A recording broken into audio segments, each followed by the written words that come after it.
So I'm going to install these magnets in the 3D printed base here.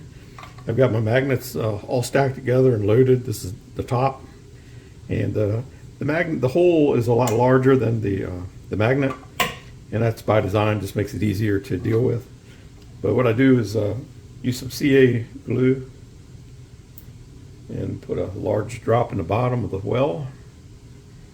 Put some foam in and then put more CA on there. And that will compress down exactly what it needs to. Now I've just got a piece of metal here that's ferrous. I'm going to use it to transfer. I'm going to transfer one of these magnets onto it,